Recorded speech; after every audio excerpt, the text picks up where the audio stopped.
Hello and welcome to Topline Talks, a Mackie Myers podcast hosted by me, Owen Myers. And me, Jenna Mackie.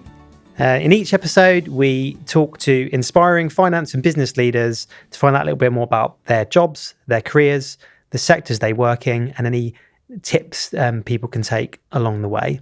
Today, we're delighted to be joined by Rita Akushie, who's the Pro Vice Chancellor for Finance and Resources at the University of London. Rita, thank you ever so much for joining us. Thank you. Pleasure to be here. The loose agenda is we'd like to talk a little bit about you, your career, background, how you got to where you are, and some good bits of advice to our listeners, if that's possible. Within that, we'd quite like to get a bit more of an insight as to higher education. See quite a lot of challenges, an election on the horizon and all that good stuff. So, yeah, your view on some of that, and then obviously the University of London and the Federation would be fantastic. And hopefully through that, we can get some advice for people that's looking to try and get to where you are, how they get ahead, and just general talent challenges in the market at the moment. We always close with our top line quiz. It's for listeners to get to know a little bit more about you at the end. So that should be a good bit of fun at the end. Okay, sounds good. If you could kick off, it'd be really good to get to know what is your job currently, top line, just to bring it to life for our listeners. My current role is Pro Vice Chancellor for Finance and Operations at University of London. For those not familiar with universities, the Vice Chancellor is like the Chief Executive. And so Pro Vice Chancellors are sort of the level below that, so the executive team. Yeah. My remit covers finance, treasury, estates and property, technology, transformation, human resources, a bit of strategy development. Yeah.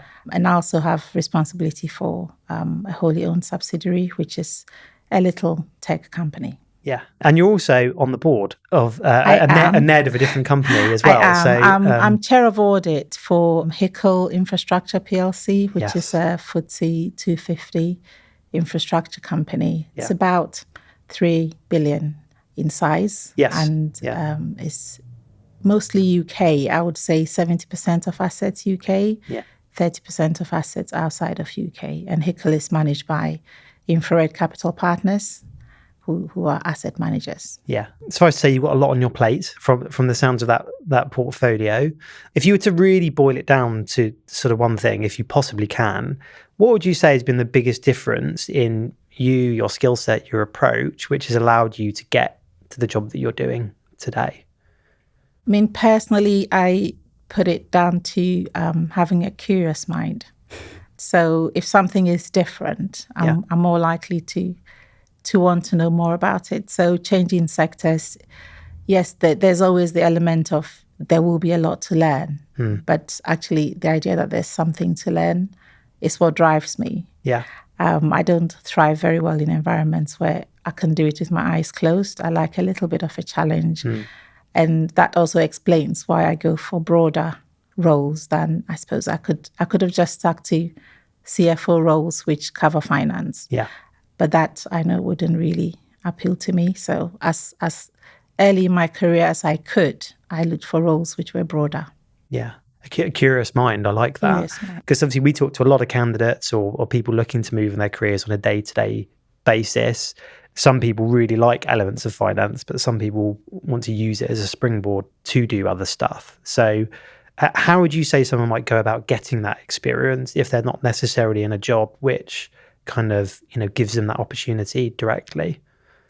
I mean, something that I say half jokingly to people that I advise is you're not a tree. So if it doesn't work for you, you move, right? Yes.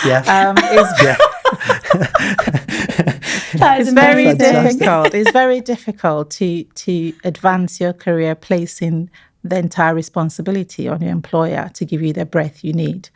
I think wherever you find yourself, you give it your best. But if you really want to advance, you need to not be scared of change. And sometimes change might mean a move. The other thing for me is I trained in private practice. So I moved to social housing for a number of reasons. It worked for me. I liked the social benefit factor of it. But I can't pretend that I loved working in private practice, working in external audit. Didn't enjoy it.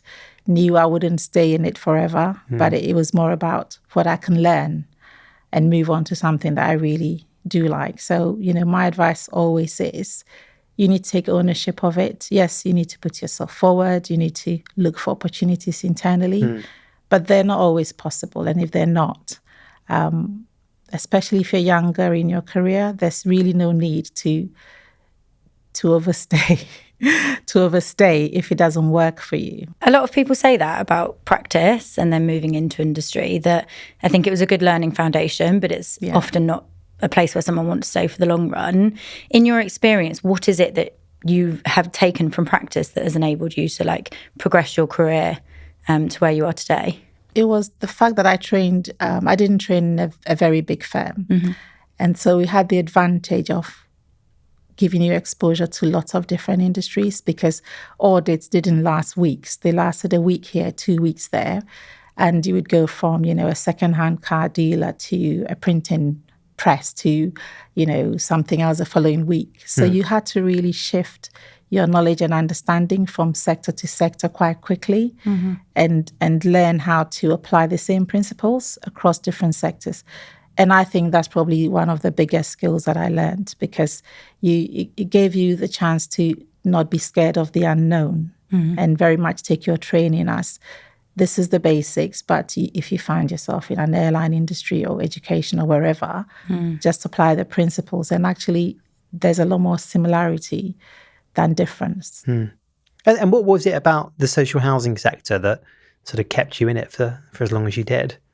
It's one of those sectors, once you go into it, you look back and it's like, oh my goodness, I've been here 10 years. Yes. When I moved into it, this was way back in 1996, I think. And it was just about becoming commercial. There'd been changes in legislation, which meant that they could probably just start to borrow. Yeah. And I could see that it was going to get really exciting. The initial driver was just that I needed something with social benefit, and a role came along.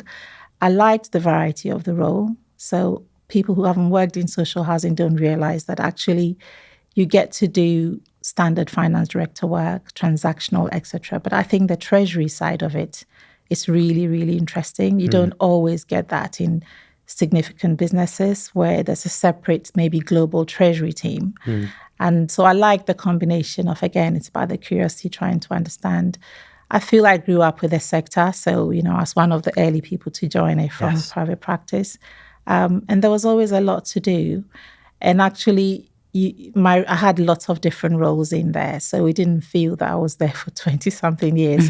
But I thoroughly enjoyed it. And whilst I was in social housing, I also decided to study and become a qualified treasurer, which I thoroughly recommend, because it was a slightly different kind of qualification. But I think that also gave me an added edge to my role as CFO.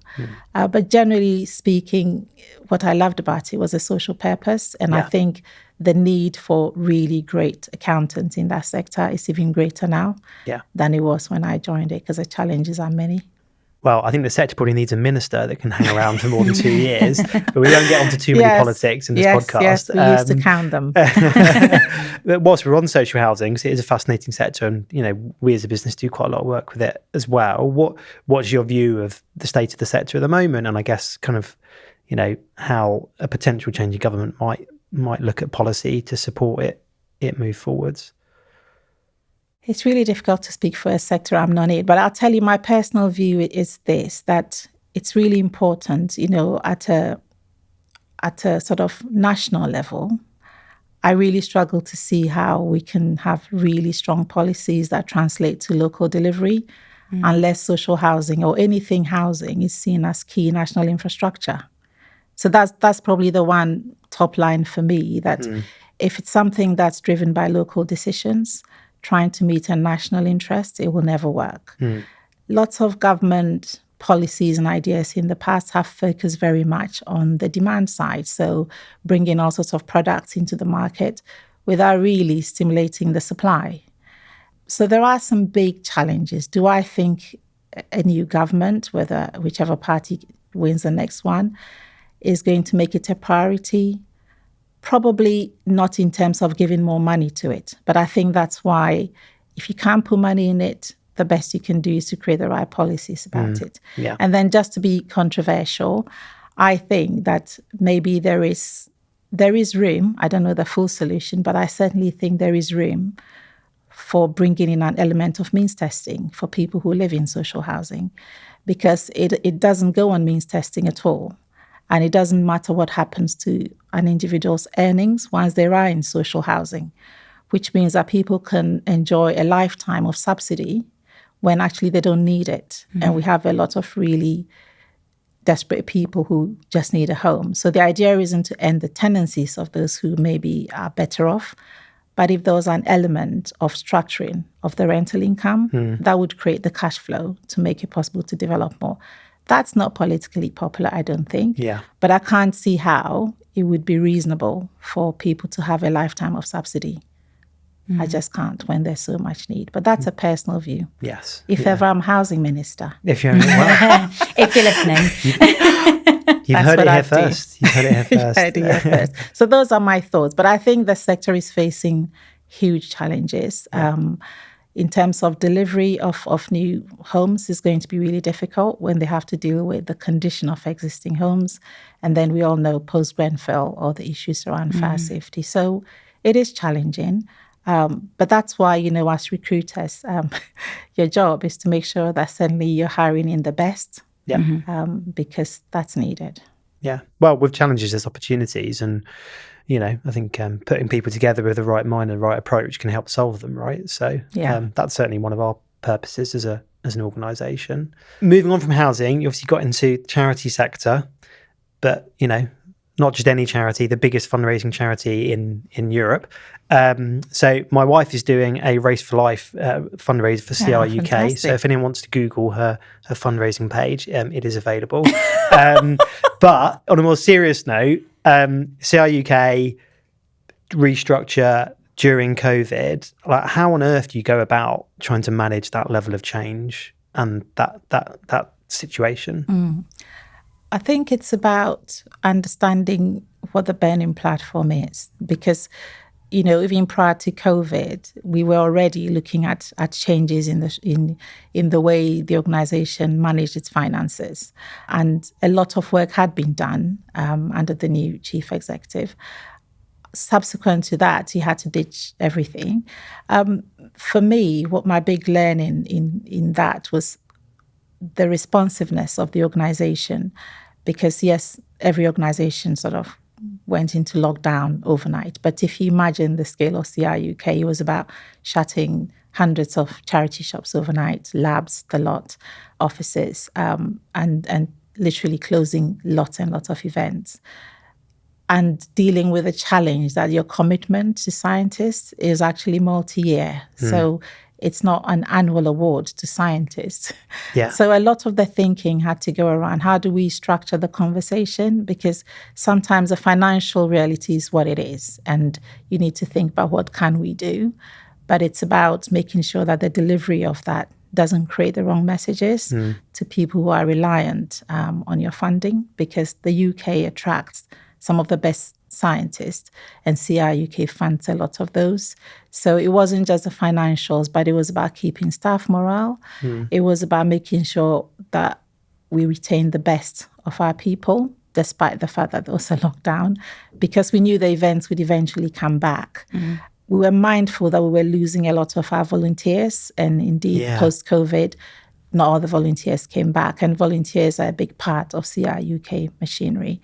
And then just having the right conversations at the senior level with different science groups to make sure that people don't think CR UK is sort of downing tools and not supporting.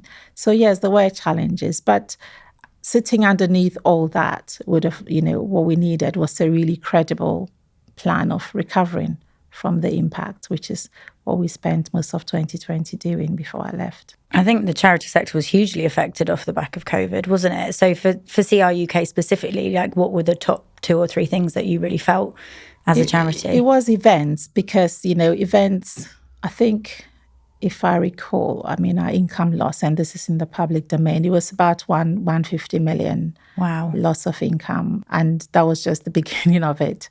And it was also the fact that when you run events at such scale and you suddenly pull them, it doesn't mean that you've pulled your costs. And so it was thinking about how do we manage the cost base in the absence of events.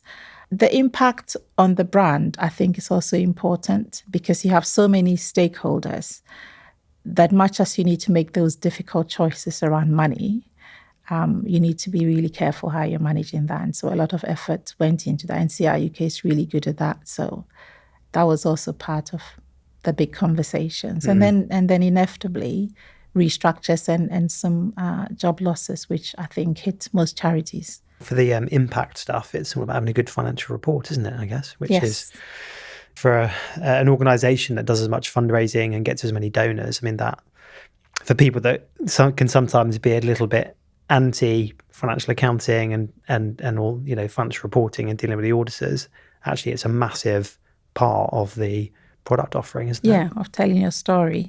And also the making sure that your financial results, yes, they meet all the requirements from sort of a statutory point of view, but also making sure that it's your opportunity to tell your story in a way that your stakeholders understand. CR UK was very clear about how much in a pound goes to charitable works. That was essential. Yeah. But there are different styles of telling your big story, but you had to make sure that it was interesting. Yes. And people understood it and people were empowered by it to give, because the reality is, it's 600, 700 million turnover, but a substantial part of it relies on individual decisions, either to give, to get involved in an event, or to leave something in legacy, which is also a big part of CR UK's income. Wow, when you say you like to feel challenged, I feel like leaving a sector you've been in for 20 years, walking into the biggest charity across Europe during COVID. I mean, that's insane. Do you know, it probably wasn't as complex as you imagine it is, for the simple reason that social housing has certain complexities which are external. So, all the big social housing organizations will have funding. They might have ratings with any of the rating agencies. They might have investors into their bonds. So they have a much bigger external audience that they need to keep on side, and they're raising funding from the markets. So I think the exposures are quite complex. Even though they might not be the biggest in the country, they will have those challenges. CR UK, as challenging as the finances got during COVID, didn't really have any debt to speak of. So when you don't have that external challenge of, you've got funders and covenants and all of that, it actually frees you a little bit around your decision making. Whereas if you're highly regulated in social housing, you've got a regulator looking at your finances, you could get downgraded, you could trigger all sorts of issues with your funding. So I think actually social housing business models are quite complex and have lots more variables that could go wrong than CR UK, where the biggest challenge was, okay, this is what the income is going to be. How do we manage the message? And how do we make this as pain-free as possible for scientists who are reliant on this? So in my mind, it wasn't more difficult. It was just different. The scale was bigger, but it really was easier to manage, partly because there were no external funders involved in the conversations. Yeah. So I'd like to get on to University of London. Before I do, I'm going to answer a question before I forget it. So in your career, you've dealing with financing organisations, scientists, academics, board members, very stakeholder group. We deal a lot with people that, they need to work on their stakeholder engagement skills, or like they're, managing at senior management meetings and things. But what would you say would be your best bit of advice for someone to kind of improve or be very successful at senior level stakeholder engagement? What I would say is, if something sounds really mad, it probably isn't as mad as you think it is. Because it's so mad that there's got to be a reason behind it. And that probably takes me back to maybe mistakes I made earlier on in my career, where you look at something and it looks so crazy and you think that's completely nonsense, and you change it. And 3 months later you think, that's why they did it that way. And then you need to, retrace your steps and try and make friends with people. So my advice is, if you're dealing with very senior stakeholders, anything that sounds really mad or any way of working or any viewpoint, that your instinct is that's complete nonsense. It probably isn't. It's just a different way of expressing it. Yeah. So from all the different groups you've talked about, they all interact very differently with finance people. And I think the right level of respect from where they're coming from means that you probably hear them. They might not express it the way you would, but I think what experience has taught me is actually, if you listen, you get there, but it's not always straightforward what they're trying to achieve and why. But it's, that it's if it looks too mad, it probably isn't mad. You just need to pay a bit more attention. Hear them out. And listen to the subtext, So somebody might come to you and put one issue on the table because that's how best they can describe it or express it. Or somebody might push back against a decision. On the face of it, it might seem completely, unacceptable, and you might think, well, they couldn't possibly expect that. But if you take some time to understand maybe their context and what their challenges are, and maybe the things that keeping them awake at night in that moment, you get a bit more understanding of why that is the ask or why that is the pushback. I feel like there's a whole session we could do on the mad things that, as you put the mad things that the CFO deals with. Yes. Yeah. So that would be my advice. Just maybe listen and assume that it's not all mad, and you might find that actually you can meet people halfway. I also think now is the time to pitch the ideas to you off the back of this recording. So everyone at UOL is going to come, Rita, I've got a great idea. I wish I'd never said that. You can report back what they say. I will report back. So tell us a little bit more about University of London, because I would imagine a lot of people would be familiar with the brand, but equally would be a bit like, what do they do? So if you could bring it to life a little bit, that'd be fantastic. Okay. We've tried to make the slip of the tongue. We're not there yet, so I'm going to describe what we do. We're a federation. I work at the center of it, and we have 17 universities in our federation, some very large, some quite small specialists. They're independent, but we all come under the umbrella of University of London. What we do at the center is to deliver courses from not all 17. At the moment, it's 11 out of the 17. We deliver some courses from these federation members on our global platform. So we are an international, what we call transnational education organization. We have about 40,000 students in about 190 countries studying for different degrees from our federation members. Yeah. So that's our academic offer. We also own a substantial estate, which runs pretty much from about British Museum through to Euston Road. So we have a big property portfolio. We have a student accommodation portfolio. We have an amazing library, Senate House Library. Lovely library, which is very, very good. Yes, world class, which we're about to do an amazing transformation piece on. So that's the core. We have a campus in Paris. It's a small campus, but we have a campus in Paris as well. So in the center, most of what we do is property or distance learning. Yeah. And then we have a number of smaller programs that we do with our federation members. Yeah. And for those unfamiliar, I mean, we're talking about London School of Economics is a federative member, yes. Goldsmiths University. Goldsmith, UCL, SOAS, Beck. Yeah. Now I have to mention all 17, the Courtauld. Yes. Royal Academy of Music. Oh, there we go. We should have put that on the quiz. Central School of Speech and Drama, London School of Tropical Medicine, Hygiene and Tropical Medicine, Royal Veterinary College. Yeah. I don't think I've got to 17. Have I said King's? No, there's King's. There's King's. Who else? St. George's Medical School, City University, and the two of them actually merging. Royal Holloway, which is out in the west of London, borders of Surrey. On the mergers thing, actually, interestingly, because we're hearing, obviously, the sector as a whole is struggling with international student income, linked to immigration policy, linked to increasing costs, etc., etc. The social housing sector is obviously very used to the concept of merging. There sounds like there's a bit more chat as to whether that should be something the higher education sector should be doing a little bit more of. I mean, what's your view of the state of the world and, what the future potentially holds in that sense? We think that the federation we have gives us huge opportunity for closer working. For those interested in the history of it, we were a much more closely knit federation because they were just colleges of the university with no degree awarding powers, and then there was a bit of separation. We think our model lends itself to a lot of collaborative working.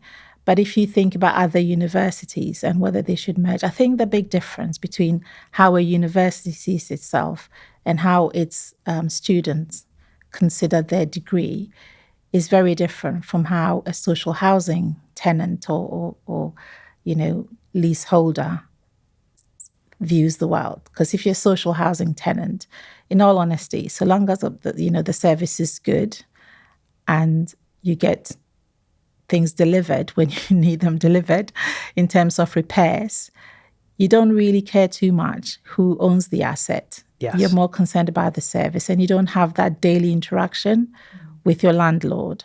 So, you could be a small social housing in London, you could merge with one in Manchester, and so long as when you need repairs done, they're there to do it. You don't care too much. Students choose universities for a number of things: brand, student experience, etc., etc., etc. So I think that frontline merging, the opportunities there.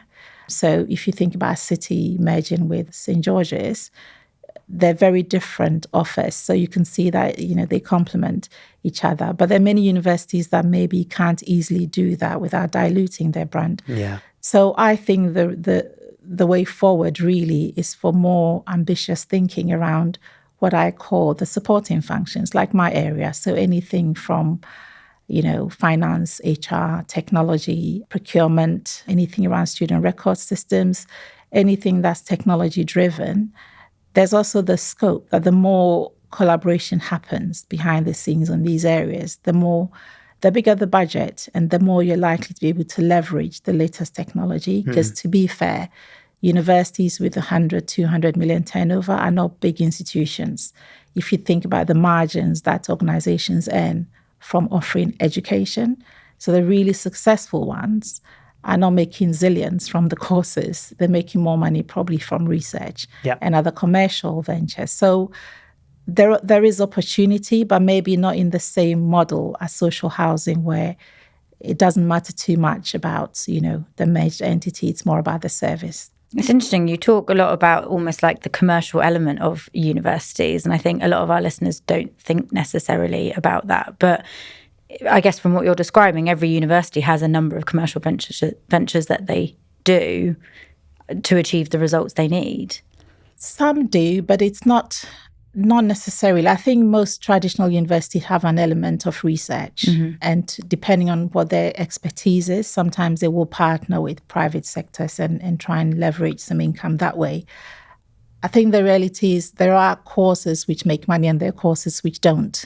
And for a lot of courses, you need a certain minimum number of students to make it work, especially given that university fees have been capped for so many years. So even without the commercial income, just juggling the right mix of courses and trying to find the right size for your courses is a challenge. It's not a challenge for University of London because we're online, but it is a challenge for a lot of our federation members and other universities, because the fact that there's no cap to how many students you could bring on board in a course doesn't mean you can double your course numbers. There's a point at which it tips where you start to increase your costs because you have hired so many, and then it's not just I need more lecturers, but it's also I need more physical space, which in London is really expensive. So there is room for modelling what is your optimum mix of courses and sizes to make you as resilient as possible. But none of that takes away from the fact that the fee is being capped for too long. And whichever way you cut it, having been capped for that long and given the recent inflationary pressures, every university is going to have to really think very hard about how to make ends meet. I was devastated. So I went to University of Sheffield. I did a history and archaeology degree. At the point where I went there, they were number 3 in the country for archaeology. Where are they now? Closed. Oh, no. So some of their lecturers, one chap was the UK leading researcher in Stonehenge, and there was another chap that did a few other things, and there was a lot of research grants, I think, linked to that. So the fact that the course didn't have a huge amount, I mean, not many people want to be archaeologists. So I think some of the lecturers leave, they lose their funding that's associated with it, and they had to close it. So I mean, that's a real shame, because I mean, I'm not an academic, so I'm probably not the best advocate for this, but the reality is there is a lot that every country needs to be able to offer, and it can't be driven by money. And I think it's being driven by money now, because leaders in HE have to make a choice. And that's a real shame. And it goes for, the humanities especially, but it also goes for specialist institutions doing things to do with the arts. And, it's really, really difficult, because you can't drive it with money. Otherwise, you will lose a lot of really good skills. And I think there's also a bigger question about, does the UK want to be seen as the place to go for education? Is it, do we want to maintain the global standard? So there is a bigger political thing here, which is about brand UK, which maybe shouldn't be lost, whoever is in power, because it's not simply a question of let's get immigration right and let's get this budget to work and let's get that budget to work. This is a huge export for the country. And the benefit of having education as a huge export is, if you look around the globe and you look at many, many people running countries in the world, a lot of them have had UK education. Now, why is that a good thing? Because if people understand how life is in the UK and have that affiliation, I have absolutely no doubt that it plays a part in our sort of global soft power, doesn't it?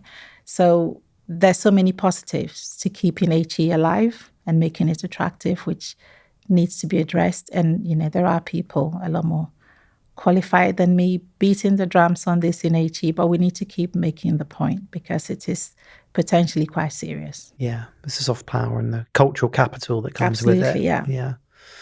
I think this is really interesting for a lot of our listeners. So if someone wanted to get into the higher education space, no matter what sector they're from, put yourself in your interviewing hat, I guess. What are the things you look for from a person to be able to work in that sort of environment? If I'm thinking about finance, then I am always very keen to say it doesn't matter what background you're coming from. There are very, very few roles where a previous experience in higher education would be helpful. And if I think about my current finance team, out of, I don't know, can't remember how many the finance directors go, but say 65 people in her team, there's probably one job there that we knew we needed somebody with HE experience, because it was specifically around filling forms and dealing with research costing.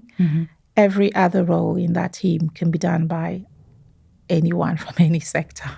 So I think if somebody wants to come into HE, do your homework and understand, depending what level you want to come in at, do your homework so you understand it, make sure it's work you will find interesting, because I think that's important.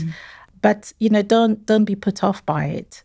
I tend to, rightly or wrongly, maybe blame employers more than the candidates, because there are many employers who will say we want HE experience, and I really challenge that, because there are very few roles which are so uniquely HE. Yes, you might bring somebody in who, let's say their business partner never worked in HE.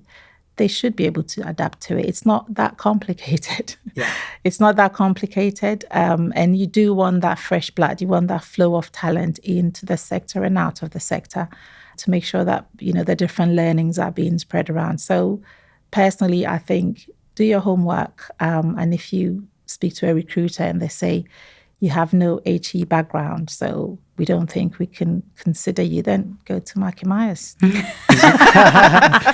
tell them Rita said. Thanks, Rita. Excellent. Love that. Rita said. That was totally unscripted. Yes. Excellent. That's a big thing. I think, as you say, there are certain sectors where you do, if you've grown up, it is really helpful. But I think part of it is just general human nature and unconscious bias, where it's like, oh, if they know that sector, they'll work really well. But actually, there's a lot of that is complete rubbish, frankly. And if someone can apply their skills in a different way, then sometimes, often, you do need people who haven't done it for years and years to come in and challenge why we do things, how we do it. Yeah. If you have a team of people who've always done HE and you're completely closed to people from outside the sector, then it's always going to be a challenge.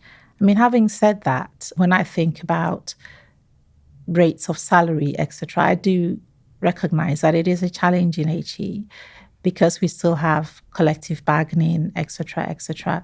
In certain hotspots in the country, I can imagine that it probably is more beneficial for somebody to work in social housing financially than to work in HE. I don't know what the solution is, but that's what I have found as a challenge, that, there are really amazing roles, but sometimes it's difficult to get the salaries to match when it's so carefully controlled in HE to offer the right remuneration. It's particularly the case for the last few years with the effects of wage inflation across the wider market. And, if you've got a pay scale structure, which is negotiated with the unions, and you can't just turn that off overnight. It's challenging. But then you've got your internal mechanism playing against the market. And it's quite challenging. I think CFOs and leaders need to recognise that for HE to respond appropriately to the challenges, we're going to need to bring in skill sets that we may not have always had. So we've talked earlier on about are mergers a good thing, even if it's not mergers and it's some kind of collaboration. The sector hasn't got a history of doing lots and lots of that. You need to bring people in from different sectors to support. You need to think about, yes, they may well be within the pay bands, but how do you make use of broader ways of describing remuneration? Because without that, it's very difficult to get it right without the skill set that you need. Whatever is decided at the top of the chain, you need people who've delivered it before to deliver it. Yeah. So before we close with our top line quiz, just one thing I wanted to explore that you've touched on a couple of points. So obviously your career has gone in a direction where you're doing a lot more than just finance. So again, for someone who finds that as an appealing route, could you bring that to life a little bit more? Like how much of your time is spent in finance? And I guess what have you found the main challenges to be picking up things that were previously outside of your knowledge base? I've done Finance Plus since 2004. So I've picked them all up as I've gone. And at the moment, I probably spend 20% of my time on finance. So I work with 6 directors for the different functions. And I spend probably a third of my time on technology. How to go about it? I mean, for me, it comes back to the curiosity factor. Early in my career, everything that I did, I made sure that I sort of went over and above to understand a bit more than at the basics. So if I was doing a system implementation, I'd make sure that I really understood the technology points. And then I found it was really interesting. So my advice is, if you think you would enjoy the breadth, not everybody likes it, but if you think you would, seize every opportunity. You don't have to leave finance to do it, but seize every opportunity to work with the other teams, seize every opportunity to understand what they do. And you've got to understand, if you go into running these functions at a strategic level, you don't have to be able to do the work. You just have to understand strategically what that function is meant to deliver in the organization and how you would structure it. It's a little bit different. So I wouldn't say I'm a tech person or an HR person, but I know strategically how to run those teams. So it's taking an interest in the right thing and making sure that you make yourself available to learn. Well, that brings us on nicely to our top line quiz. So as Owen said, we do a little quiz with everybody as a get to know and hopefully get your view on a few things. So it's short fired questions. There's no right or wrong answers, so you can't get anything wrong. Okay. But are you ready? I am ready. Excellent. So here are 5 questions. So question number 1, higher education or social housing? Higher education. Digital or in-person learning? Digital. Question 3, flexible working or a 4-day working week? We're not angling anything, I promise. Flexible working. Excellent. Sector versus skill set? Skill set. And our 5th clincher question, which is someone who is obviously in the university sector, Oxford or Cambridge University? Absolutely Cambridge. Good answer. Any commentary around that? That was very definitive. I've got 2 sons who went to Cambridge, so I cannot possibly say Oxford. Absolutely Cambridge. Absolutely. Excellent. Well, the final question from us, and this is just to kind of link our series together, is if there was any individual or any organisation that you know of, who would you most like to see on this podcast?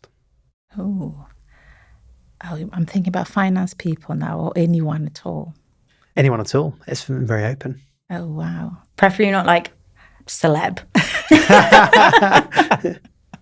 Oh, God, I have to think about that. I think my colleague, Jo Fox, would be brilliant. She's one of our pro-vice chancellors, and she looks after research and knowledge exchange. Mm-hmm. But she has a fascinating background she's a historian. Oh, fantastic. And her specialty is around war and propaganda and all sorts of really exciting things. Oh, wow. Yeah, she's interesting to talk to. And in the context of HE World Humanities, she's a huge advocate for how to keep the humanities alive. And she's done some amazing work. So she would be interesting to talk to. Well, sorry, I picked one of my own. No, not at all. She would be amazing. Particularly in the context of what's going on in the world as well. Yes. I'm sure she'd have some interesting insight. So great. Well, look, that's everything. Thank you so much for coming on our podcast. We really appreciate it. And for those of you listening, if you enjoyed what you heard today, please do hit subscribe on Apple, Spotify or YouTube. But for now, that has been Topline Talks. Thanks for listening. Thanks, Rita. Cheerio. Thank you.